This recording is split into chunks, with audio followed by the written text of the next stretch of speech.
kami sudah mengekspresikan apa yang ada dalam diri kami, dalam hati kami yang paling dalam. Pujian kami adalah doa kami, Engkaulah Raja di atas segala raja. Engkau layak terima pujian dan pengagungan kami. Untuk itulah kami memenuhi panggilan-Mu hari Minggu, kami ada di rumah Tuhan. Baik ada yang di gereja maupun yang ada di rumah-rumah yang mengikuti ibadah secara online, Tuhan berkati. Ini saatnya kami mau mendengar firman. Untuk itu jadikanlah telinga pendengaran hati kami, telinga pendengaran seorang murid. Seorang murid yang rindu dan haus untuk belajar.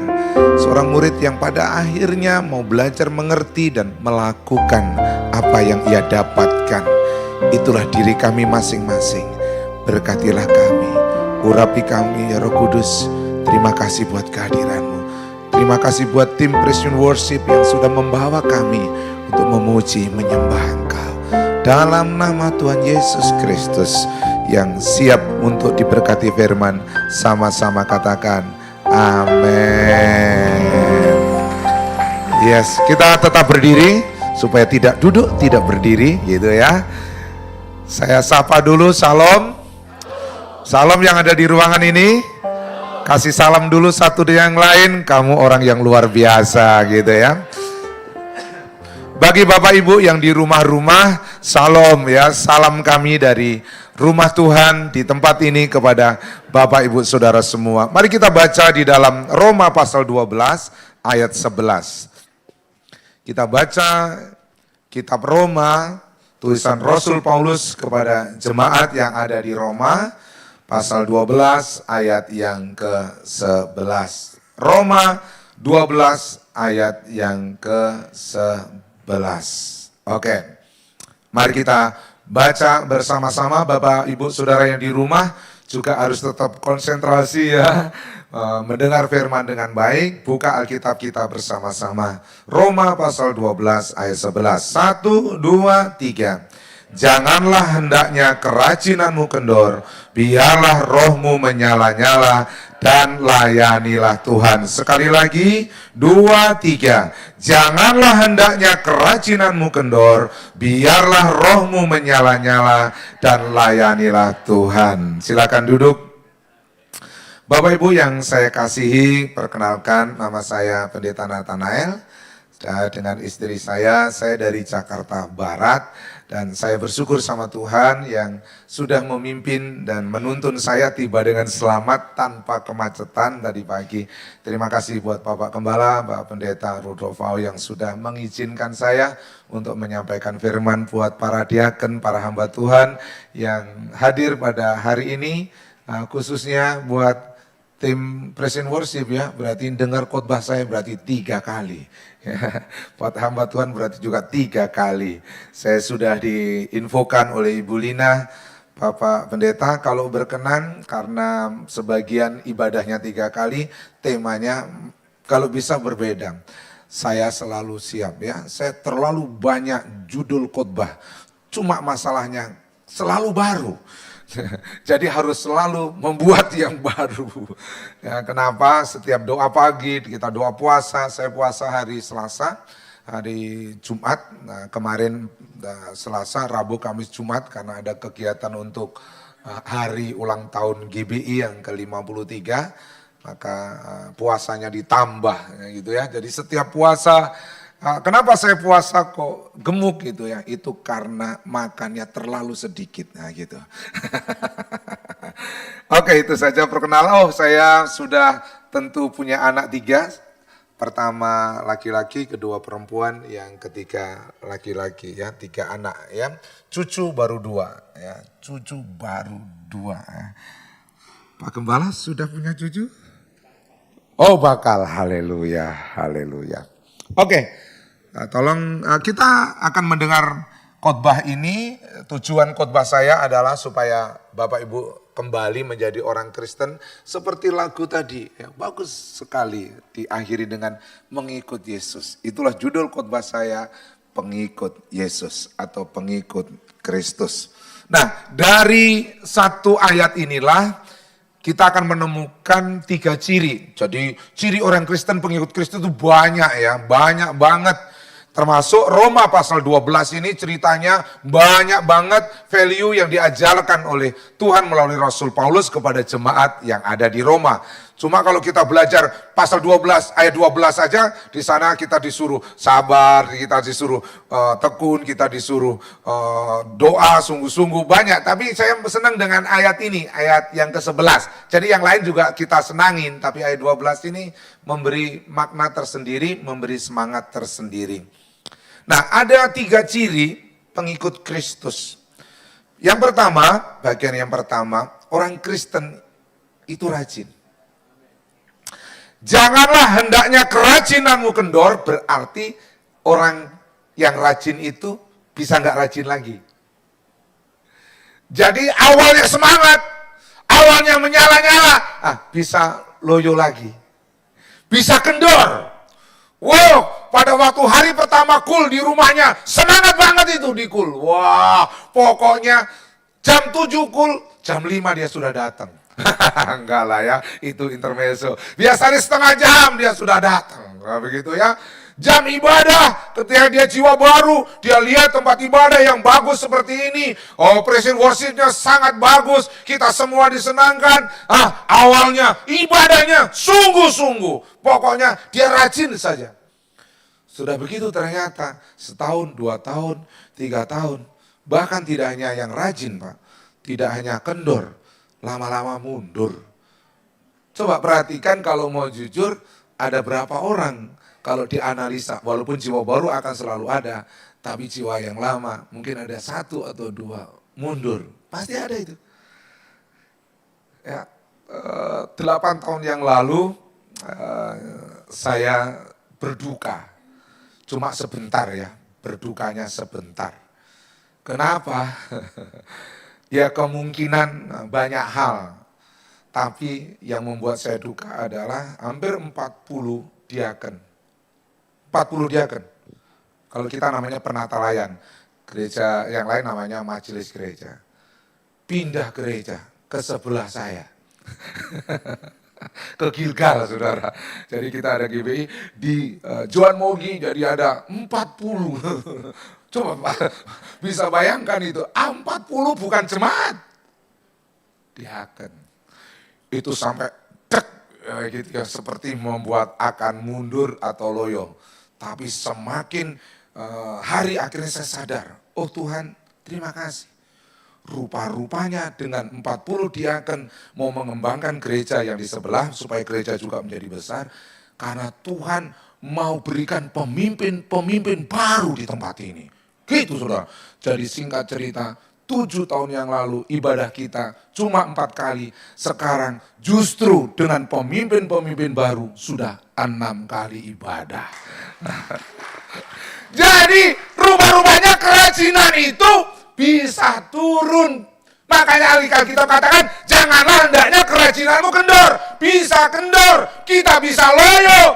Tapi orang Kristen, diajarin oleh Alkitab, kita nggak boleh rajin yang biasa. Rajinnya terus meningkat. Katakan amin. Ada satu kasus, klik Kejadian pasal 29 ayat 20. Ini cerita unik. Bagaimana supaya rajin? Ini contohnya, ini contoh unik. Jadi Yakub itu sebenarnya nasibnya Rahel.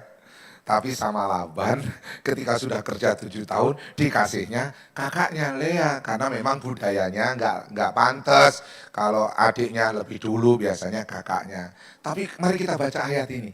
Ayat ini menginspirasi. Jadi kalau kita orang rajin itu bagaimana supaya nggak kendor. Supaya tetap rajin. Nah, saya membaca ayat ini mendapat minimal 3 subpoin kecil-kecil tadi yang ada di situ. Ya, kita baca bersama-sama. Kejadian 29 ayat 20. 1.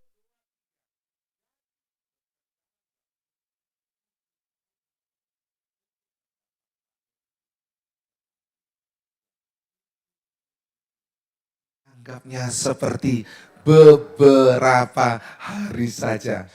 Karena cintanya kepada Rahel.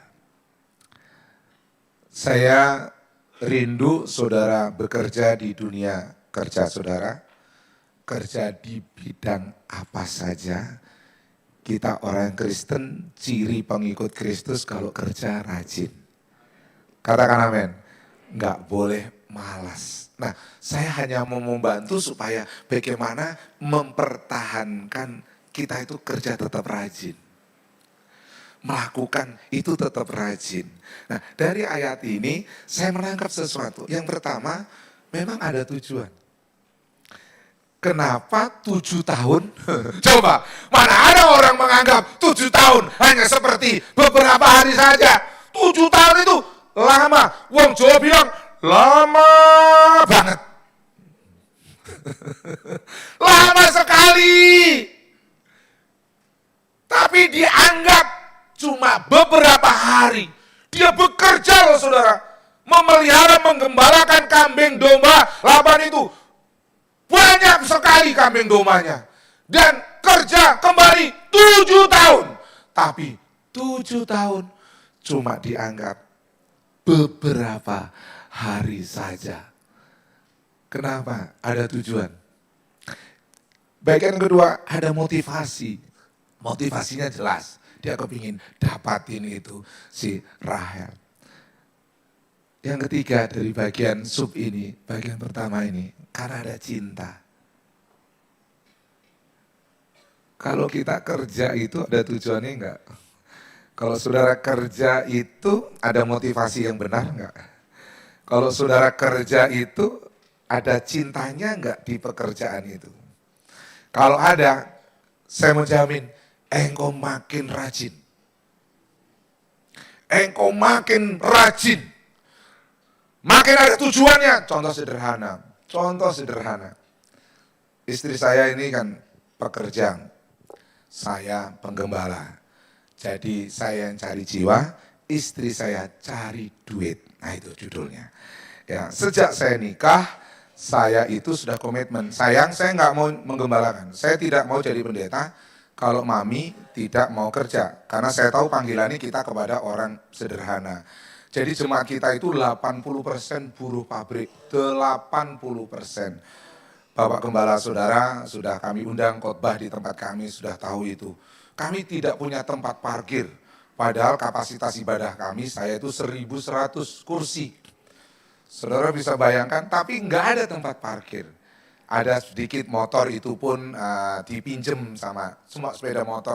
Kenapa? Rata-rata naik, sekarang ada online lebih gampang ya, ada Grab. Zaman dulu naik omprengan saya sebut, naik mobil-mobil seperti Kopaja, Kopami dan lain-lain itu. Karena dari jalan raya ke gereja itu kurang lebih hanya 150 meter, jadi mereka bisa langsung ke gereja. Nah akhirnya saya bilang, sayang, kalau mami nggak mau kerja, saya tidak mau jadi pendeta.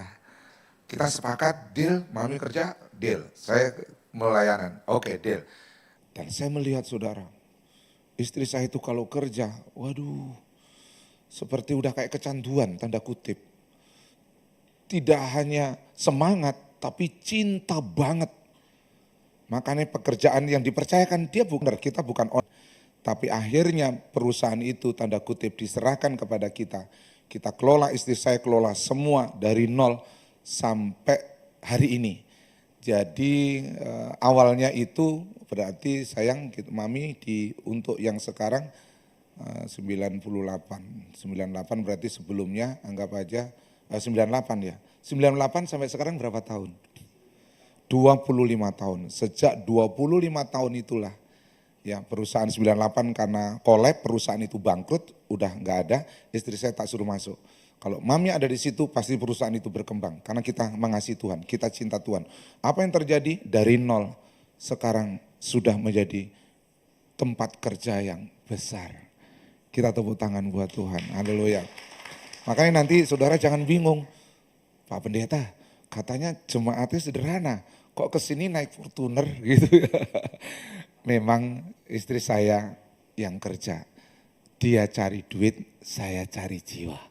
Saya setiap hari dari pagi sampai malam rata-rata hanya keliling, doa, kunjungan, doa, kunjungan, doa. Itu hampir setiap hari.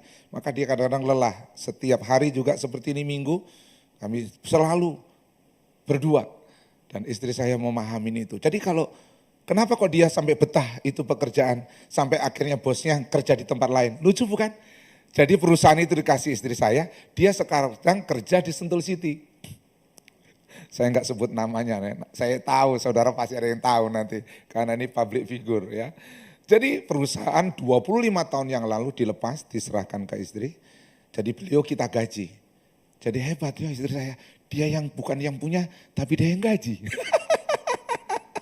Kenapa? Kok akhirnya rajin?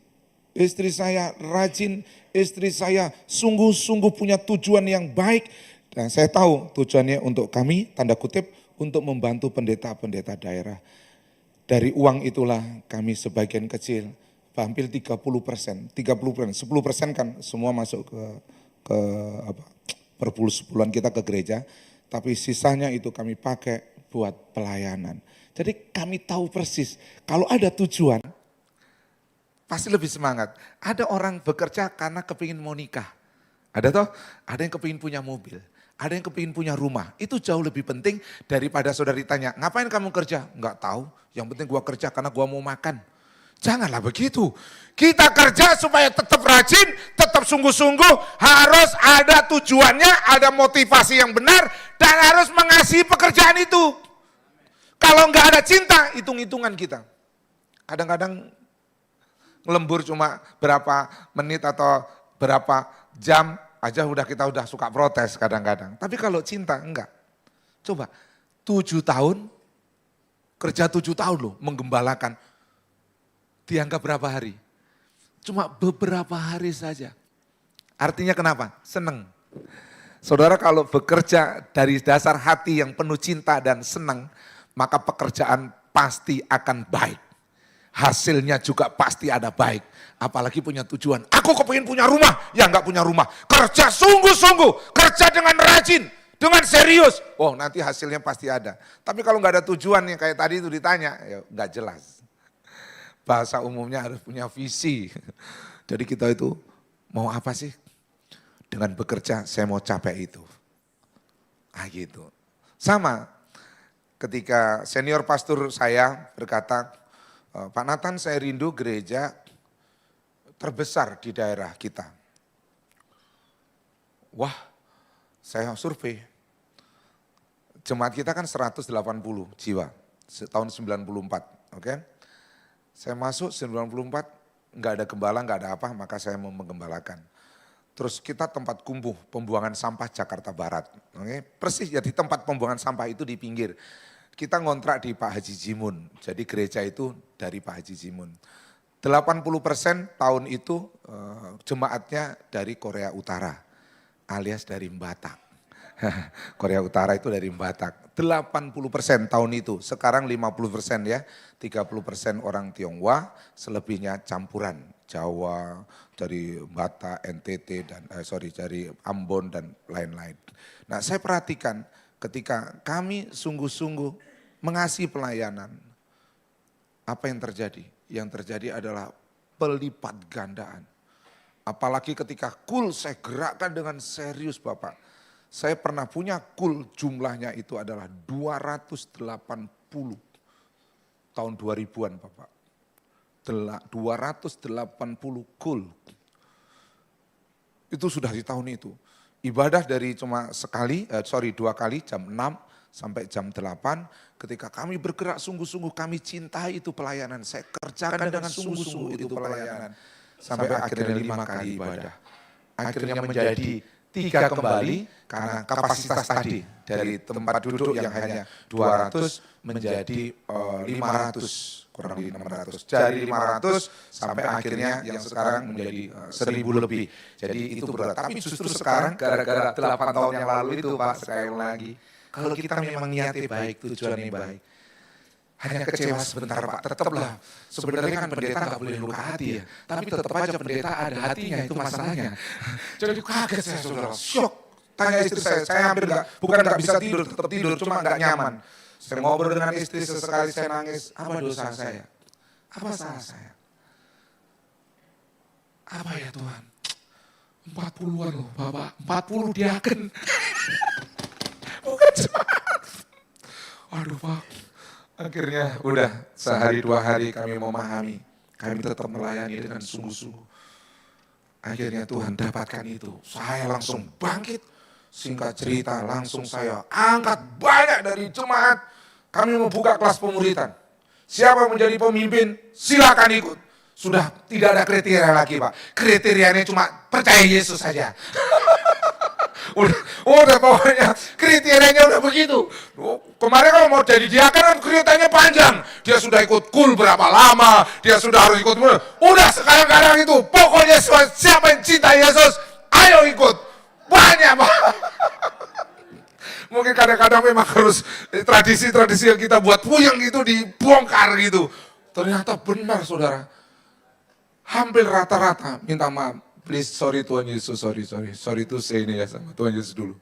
Hampir sekarang ini hampir adalah 20-an itu security, satpam jadi majelis gereja kita. Tapi ternyata mereka orang yang militan sudah biasa melek dari pagi sampai malam. Jadi mereka serius. Ketua penata layan ada 2, ketua diaken di jam ibadah. Kan kita ibadah, saya tinggal gini kan kenapa kami bisa keluar. Karena ada gembala, ada pendeta koordinator, sama ada ketua majelisnya, ada penata layan yang ngurus jam ibadah. Nah itu ada 2, itu security, satpam. Saudara bisa bayangkan itu. Dan Tuhan ternyata lahirkan pemimpin-pemimpin dari bawah. Saya yakin gereja ini juga akan menjadi gereja besar. Dari tempat ini akan muncul pemimpin-pemimpin besar. Karena Om yang kita cintai, Om Niko, Bapak Gembala, dan mungkin pastor sebelumnya. Semua kita belajar cinta Tuhan. Para pemimpin mengasihi Tuhan. Jadi masalahnya itu, kita rajin enggak? Supaya rajin harus punya tujuan. Supaya rajin ada motivasi yang benar. Supaya rajin lakukan pekerjaan itu dengan cinta, bukan terpaksa. Kalau terpaksa jadi berat. Apa saja itu jadi berat. Yang kedua, Bapak Ibu yang saya kasihi, yang di tempat ini maupun yang di rumah-rumah, ayat tadi memberikan petunjuk kita yang kedua, biarlah rohmu menyala-nyala. Wow. Wah, kalau di dunia kerjanya bagus, imannya, rohnya menyala-nyala, semangatnya sangat luar biasa. Wah, itu Kristen keren itu. Tapi kalau baru ada masalah, cengeng kali dia, lembek kali. Baru gitu dah. Baru tersinggung khotbah tentang perpuluhan, duit mulu. Nah gitu contohnya, ada loh jemaat di sana. Di sini enggak, tapi di pinggir-pinggiran. Lama-lama enggak tahu ke plaza sini juga kali. Kalau orang baru ada sedikit, udah putus asa. Orang Kristen yang sejati, dia rajin dalam bekerja, rohnya menyala-nyala. Itu pengikut Kristus, gak ada mentalnya mental membeli. Saya buka, kita namanya satelit gereja cabang. Singkat cerita, baru bertumbuh, berkembang. Singkat cerita, di demo sama warga. Singkat cerita, saya dipanggil ke kelurahan. Singkat cerita, diperadabkan, ternyata saya dipertemukan dengan Pak Lurah. Ternyata kagak saudara, ditemuinya dengan tokoh-tokoh yang lain. Saya kaget. Tidak boleh ada di situ, gereja suruh tutup. Kalau tidak tutup, tanda tangan darah. Di sidang kita suruh, saya kaget untuk saya bawa 2 orang dari pengurus gereja. Saya tenang aja.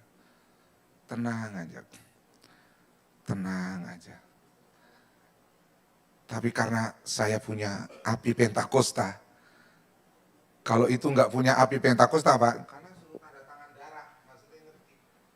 Itu benar. Saya nggak mau sebutkan ya, karena ini online, live streaming. Adalah suara itu. Kalau kita, Tuhan itu dahsyat dan luar biasa. Kalau kita, Tuhan itu besar gitu ya. Tapi itu dalam bahasa itu, saudara, itu dikerumunin segitu banyaknya orang. Saya tenang. Kenapa? Karena memang roh Tuhan, roh kita yang disertai Tuhan, nggak boleh nggak menyala. Kalau kita niati benar, kalau kita anak Tuhan yang benar, ada tekanan, ada masalah, justru itu seperti king coil. Lihat pel saudara, semakin dia tekan, ada kesempatan dia itu lompat ya saudara. Wow, gitu. Akhirnya singkat cerita, justru dari tempat itu memang puji Tuhan ditutup gereja kita. Haleluya, ditutup. Gara-gara gereja itu ditutup, justru akhirnya kita bisa mengembangkan, membuka gereja yang besar di Tangerang. Tepuk tangan, gara-gara itu. Nah, kita ada 3 satelit, ada gereja cabang yang besar versi kita. Karena kita gereja orang sederhana semua, jadi saya kembangkan itu satelit-satelit, maka udah seperti ini, rata-rata jemaat 400 sampai 600 di setiap satelit itu. Kenapa begitu? Karena ada roh yang menyala-nyala. Saya rindu roh kita sama Tuhan nggak boleh padam. Orang Kristen, ciri pengikut Kristus yang benar, dia rajin, tapi rohnya itu menyalanya, nggak boleh padam dalam segala hal. Kul kita harus kita bergerak, semua ibadah kita, kegiatan kita harus semua menyala-nyala. Kasih tahu, kiri kanan menyala-nyala. Harus menyala-nyala. 1 Korintus pasal 15 ayat 33 ayat yang terkenal. Janganlah kamu sesat, pergaulan yang buruk merusakkan kebiasaan yang baik. Jadi Pak Pendeta, kalau supaya saya tetap rajin, ada tujuannya, ada motivasinya, ada cintanya. Tapi kalau supaya roh saya tetap menyala-nyala gimana? Nah itu dikasih seperti petunjuk. Bergaullah dengan Tuhan. Sumber roh, sumber kebangunan rohani, sumber daripada hal-hal yang membuat engkau menjadi dasar dalam iman, itu Tuhan.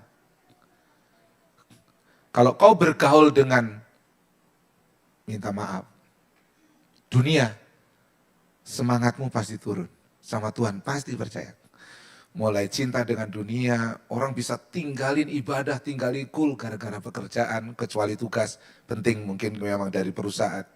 Saudara hanya karena lembur, saudara tinggal ikul, nggak ibadah. Saya kasih tahu. Lama-lama nanti rohmu padam. Benar. Perhatiin itu. Kalau saudara sudah mulai minta maaf, hidup Kristennya menyimpang, mulai nggak benar gitu ya. Sudah terlalu susah membedakan mana yang benar, mana yang tidak, mana yang kudus, mana yang tidak. Terus saudara ada di situ terus. Repot tuh. Untuk itu hari-hari ini iman saya dan iman saudara harus berpaut sama Tuhan. Bergaul karib dengan Tuhan. Baca firman harus setiap hari. Saya setiap hari 12 pasal. Setiap hari. Saya beri laporan 12 pasal itu kepada semua 6 kali ibadah tadi, pengurus, semua dari para pemimpin, semua sampai 12 saya kasih. 12 pasal setiap hari. Jadi 1 tahun saya nggak sampai 1 tahun sudah 2 kali membaca Kejadian sampai Wahyu. Setiap tahun. Saya hanya hari Minggu saja saya tidak membaca Alkitab karena saya mempersiapkan materi itu didoakan. Di situ saya ulang-ulang, saya baca lagi materinya. Saya ulang, Tuhan ini benar nggak dari engkau? Karena Alkitab memang sudah firman Tuhan, bukan? Masalahnya bukan firman Tuhan. Ini masih relevan nggak hari ini? Ini masih cocok tanda kutip saat ini enggak? Kalau saya khotbah hari ini memang ini engkau mau ini enggak? Nah itu yang agak berat. Itu perlu doa dan puasa tadi itu. Kalau kita orang yang sekolah Alkitab seperti saya, dari S1, S2, sampai sekarang sama-sama S3 dengan gembala saudara di tempat ini, saya sudah terbiasa. Saya seperti berenang kayak buaya. Buaya itu nggak usah diajari berenang. Buaya nggak usah diajari berenang. Dari kecil naturnya itu sudah bisa berenang. Diceburin aja ke sungai, pasti bisa berenang ke air. Sama dengan kita pendeta, masalahnya bukan itu. Masalahnya Tuhan, ini saya mau ketemu jemaat, baru kenal lagi. Itu saya berdoa, itu saya sungguh-sungguh, Tuhan, saya mau khotbah apa? Tolong dong please. Kalau ilmu hermeneutik, ilmu hermeneutik, ilmu khotbah, menafsirkan, itu mah udah biasa. Makanan kita setiap hari. Ini adalah ilmu kepekaan. Masalahnya Tuhan yang punya firman, bukan saya. Kalau saya yang punya firman, gampang. Saya tinggal ngomong saja. Masalahnya Tuhan yang punya firman. Saya suruh menjadi penyambung lidahnya. Nah itu. Maka ketika saya, oh Tuhan, kalau roh saya mau menyala-nyala, roh Bapak Ibu menyala-nyala, bergaul sama Tuhan. Yang kedua, bergaul dengan orang-orang yang memang rohnya menyala. Kalau temenmu sendiri, lingkunganmu sendiri, males ibadah, males school, kerja kagak bagus, terus kau bergaul, sebentar lagi mirip engkau, lama-lama sama. Jadi memang kita nggak boleh benci sama sesama, nggak boleh. Tapi untuk bergaul, berteman harus dipilih. Karena pergaulan yang buruk merusak kebiasaan yang baik. Kalau kebiasaan kita bergaul dengan Tuhan, rohmu pasti menyala-nyala. Baca firman Tuhan setiap hari, rohmu pasti menyala-nyala. Tapi kalau kita mulai padam, doa kagak, baca firman kagak, puasa kagak, pujian penyembahan kagak. Nah gimana ya? Bicara rohani gimana ya suruh nyala-nyala? Gak bisa saudara. Ayo, kita rajin. Ayo sebagai pengikut Kristus, kita menyala-nyala roh kita. Yang ketiga, yang terakhir. Dari ayat itu kita temukan, layanilah Tuhan. Nah, saya kasih persepsi yang lain soal layani Tuhan ini dari konteks Roma pasal 12 dan dalam konteks Paulus kenapa nulis ini kepada orang Roma seperti ini. Kita baca ulang. Roma 12 ayat 11. 1, 2, 3. Biarlah dan layanilah. Katakan melayani Tuhan. 1 Timotius pasal 4 ayat 12, saya temukan satu kata, anak kalimat pendek yang bagus. Janganlah seorang pun menganggap engkau rendah karena engkau muda. Ini Paulus karena dalam dunia pelayanan pengembalaan di Efesus, maka Paulus menasihatkan seperti ini. Jadilah teladan. Oh, Tuhan, kalau dunia pelayanan ya kita pahami sudah tahu ya. Khotbah itu melayani, yes. Ya toh kunjungan melayani, yes. WL, worship leader, ya, para musisi, ya penerima jemaat, doa syafaat, yes melayani. Multimedia, yes. Tapi Tuhan arahkan saya nggak ke situ hari ini. Tuhan arahkan itu pelayanan yang paling efektif itu adalah teladan kehidupan. Teladan kehidupan. Itu pelayanan yang saudara nggak berbicara tulisan saya. Teladan adalah suaranya lebih keras dari petir. Teladan lebih terasa dibanding sekedar kata-kata.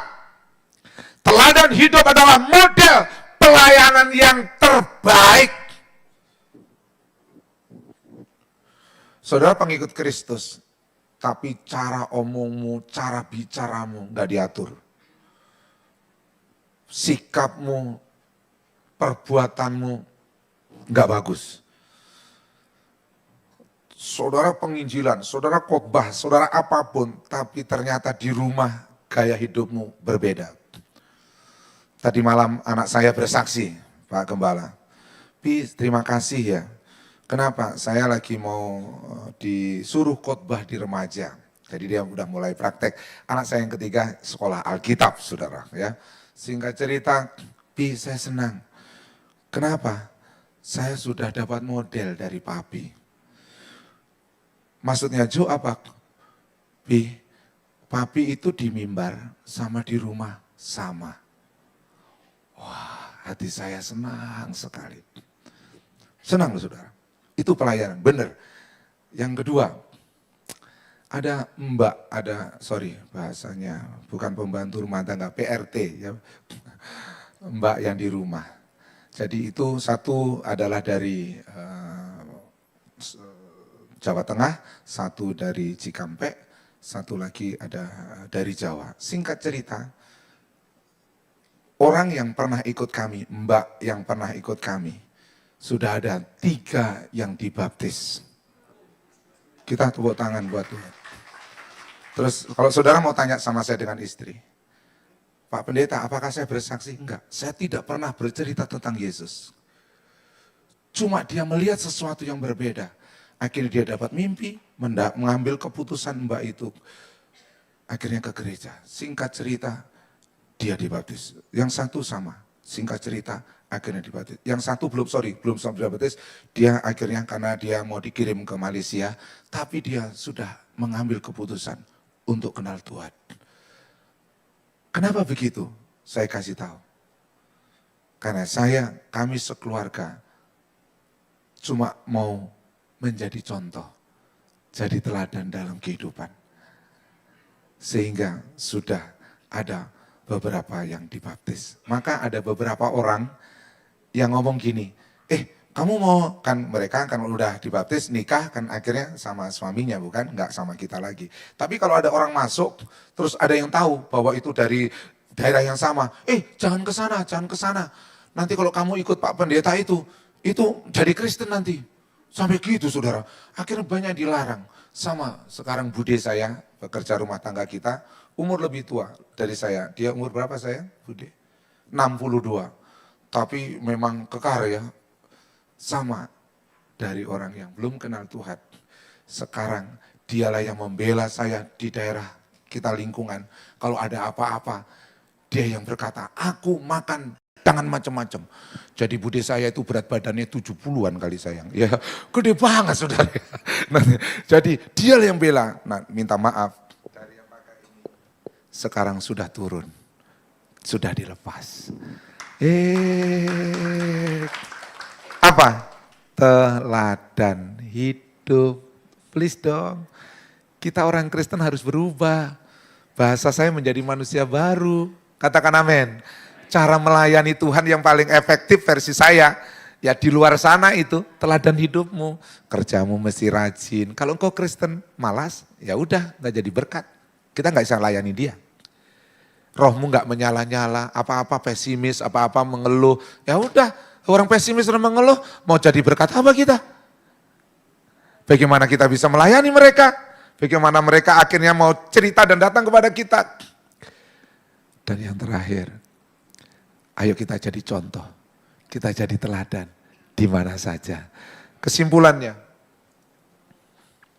kita baca ulang Roma 12 ayat 11.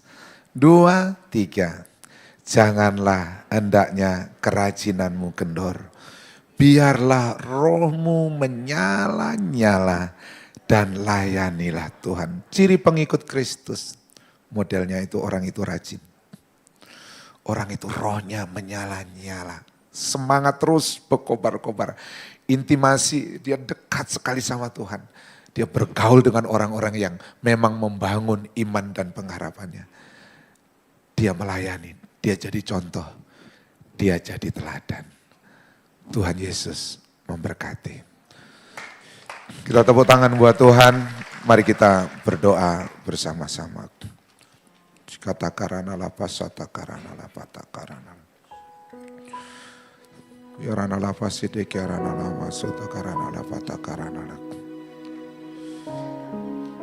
Tuhan, hamba menyampaikan pesan. Dan pesan ini adalah firman-Mu buat hamba secara pribadi. Dan buat kami yang mendengar. Pastikan kami pengikut Kristus yang tampil beda.